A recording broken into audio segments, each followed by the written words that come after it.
Quoi de mieux pour commencer cette matinée? Le cadre est juste magnifique. Alors, On n'est pas perdu, hein, ça c'est sûr. très agréable et franchement, je suis votre commandant de bord aujourd'hui. Nous allons passer une belle journée ensemble.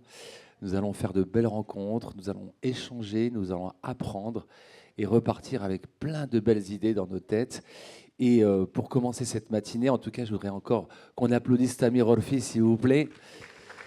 Il m'a lui aussi inspiré, tu sais Gaëtan, j'avais monté il y a quelques années, pour la petite anecdote, pour ceux qui ne savent pas, je suis militant culturel, Save Cinemas in Morocco, une association pour la sauvegarde des cinémas au Maroc. Et bien évidemment, Monsieur Tamir Orfi a été mon premier mentor. Il nous a encouragés à l'époque, si vous vous souvenez, de Challenger Europe, de cette émission qui encourageait les initiatives.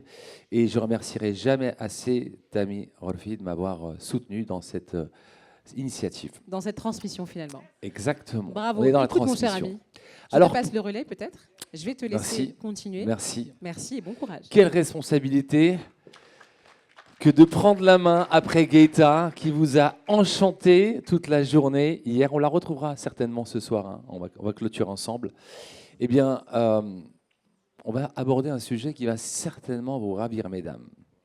Et oui, les hommes aussi font beaucoup de belles choses.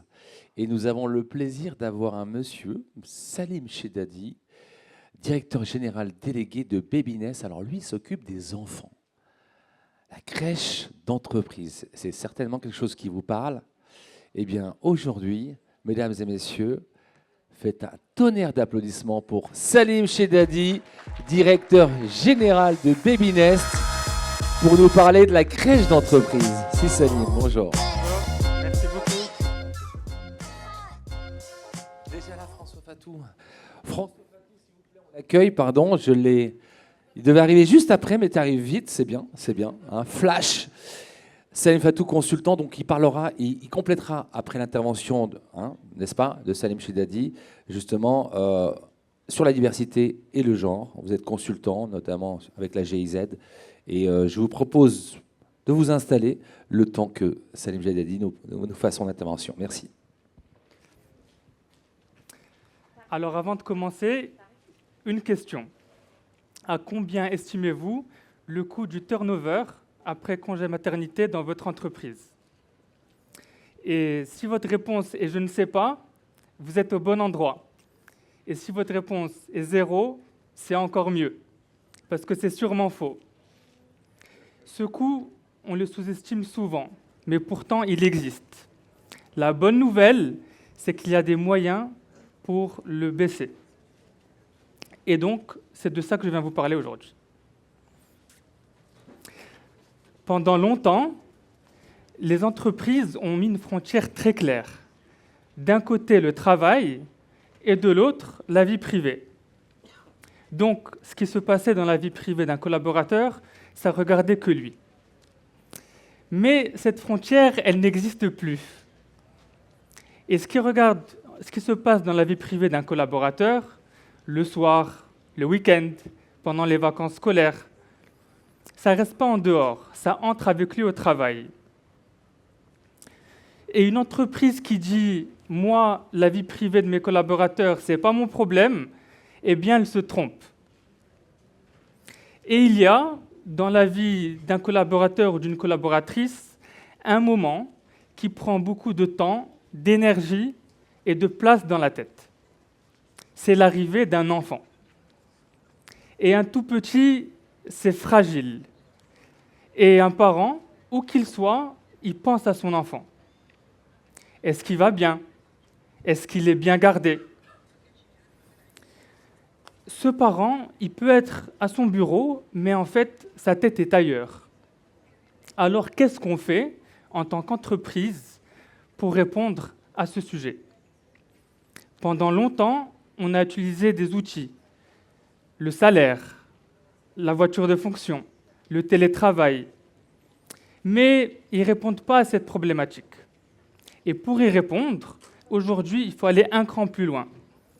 Et il faut s'attaquer à ce qui touche la vie du collaborateur. Et c'est là que j'aimerais vous parler des crèches d'entreprise et vous montrer comment elles peuvent agir à 3 moments clés et tout changer.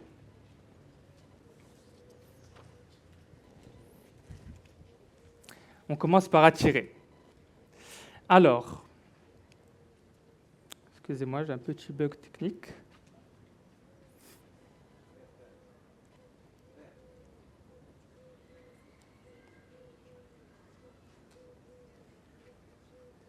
Ok, c'est bon, on y est.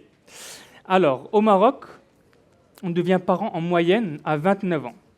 Et à 29 ans, c'est le moment où la carrière décolle. Et la tranche des 28-44 ans, c'est un peu l'angle mort des politiques RH. Et pourtant, c'est sur celle-là qu'il faut miser. Parce qu'à 29 ans, on a de l'expérience, on commence à être productif. Et donc, on est le meilleur ambassadeur de l'entreprise. À 29 ans, on incarne le présent et le futur. Et à 29 ans, on compte dans une équipe. On est probablement le profil que vous essayez de débaucher tous les jours.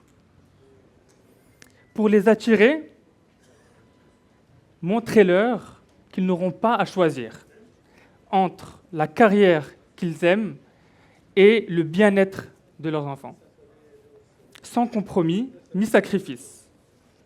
Mais l'attirer, c'est que la moitié du chemin, parce qu'un talent qu'on attire mais qui ne reste pas, ça reste un coût. Et donc, ça m'amène au deuxième point.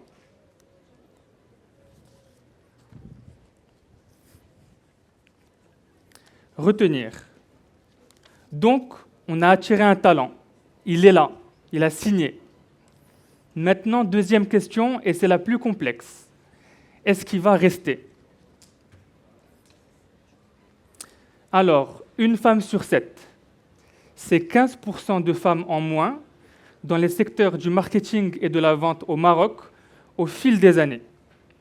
Et on est d'accord, c'est deux métiers où les femmes sont plutôt présentes. Et pourtant, on voit qu'au début, elles sont quasiment en parité. Mais plus on avance dans la seniorité, moins elles sont présentes. Et on est d'accord, c'est évidemment pas une question de compétence, c'est une question d'arbitrage. Lorsqu'on doit choisir entre sa famille et entre le travail, c'est souvent le premier qu'on priorise. Mais n'oublions pas que l'entreprise, c'est elle la grande perdante dans l'histoire. Elle perd un talent, elle perd un savoir-faire, un leader, et surtout, elle envoie un message clair à ses équipes. Leur employeur ne pourra pas compter sur elle dans les moments qui comptent. Et soyons clairs, ça coûte très cher. Entre recruter, former, la montée en compétences. Et c'est des économies qu'on pourrait faire, des mois de salaire. Donc, ce départ, il ne se décide pas du jour au lendemain. Il commence à une date très précise. Au Maroc, je ne vous apprends rien, mais le congé maternité dure 14 semaines. C'est 98 jours. Au 99e jour, la maman arrive au bureau avec un poupon dans les mains et malheureusement, souvent sans aucune solution de garde sérieuse. Alors, elle bricole, le nœud au ventre, avec une aide à la maison sans formation, parfois la grand-mère qui peut dépanner quelques jours. Cette collaboratrice que vous avez mis des mois à recruter, elle ne vous quitte pas le jour où elle démissionne. Elle vous quitte ce 99e jour, le jour où elle comprend que son employeur ne va pas l'aider sur le seul moment où elle n'arrive pas à dormir. Et une crèche d'entreprise, c'est répondre à ça, à ce moment-là. Au 99e jour, au lieu de bricoler, elle va déposer son enfant à quelques mètres de son bureau. Et elle sait qu'il va bien, qu'il est bien entouré par des professionnels du métier. Et là, elle peut vraiment revenir au travail. Vous n'avez pas seulement retenu une compétence, vous avez retiré à un concurrent de vous l'apprendre. Mais soyons honnêtes, garder un collaborateur ne veut pas dire qu'il est pleinement dans son travail. On peut être là physiquement, mais la tête ailleurs. Et les neurosciences le montrent. On ne peut pas rester concentré pleinement, le cerveau humain ne peut pas rester concentré lorsqu'il a une tâche qui est une inquiétude en fond. On est là, mais on n'est pas vraiment là. Et quelle inquiétude y a-t-il de plus important dans la vie d'un parent que de savoir si son enfant va bien? Alors ouvrir une crèche, c'est répondre à ça. C'est offrir à ses salariés une solution de garde, un soutien 365 jours par an, de 7h30 à 19h et 12 mois sur 12. Alors, des vacances scolaires, pas de panique. Une réunion qui se rallonge, marhaba. Un enfant qui a un peu de fièvre, la situation est réglée en 2 minutes sur place.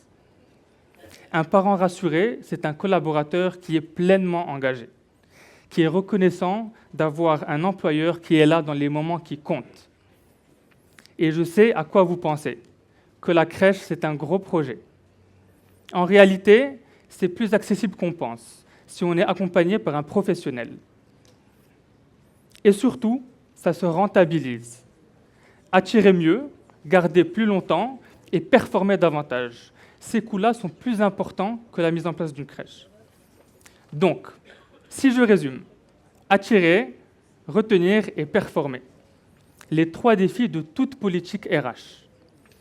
Je ne vais pas vous dire que la crèche d'entreprise, ça règle tout, ça ne serait pas très crédible, mais par contre, s'il y a bien un moment qui touche ces 3 moments dans la vie d'un collaborateur, c'est quand il devient parent.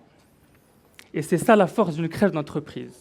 C'est l'une des seules décisions RH qui va faire plaisir à tout le monde. D'un côté, l'enfant qui est dans un environnement de qualité, de l'autre, le parent qui est rassuré et qui est pleinement concentré, et ensuite, évidemment, l'entreprise qui va attirer mieux et garder plus longtemps. Et c'est ça, je vais vous parler de cet âge, 29 ans, l'âge où une carrière décolle et où souvent un enfant arrive. Longtemps, les entreprises voyaient ce moment comme une contrainte, un problème à régler. Je suis venu vous proposer de le voir autrement. Ce n'est pas une contrainte, c'est votre levier RH le plus puissant et le plus sous-estimé.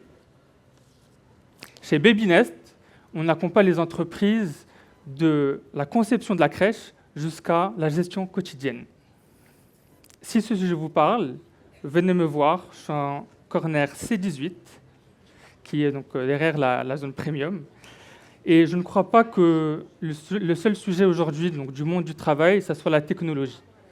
Je pense que c'est aussi le fait d'arrêter de demander aux gens de choisir entre leur travail qu'ils aiment et les enfants qu'ils veulent voir se développer. Merci.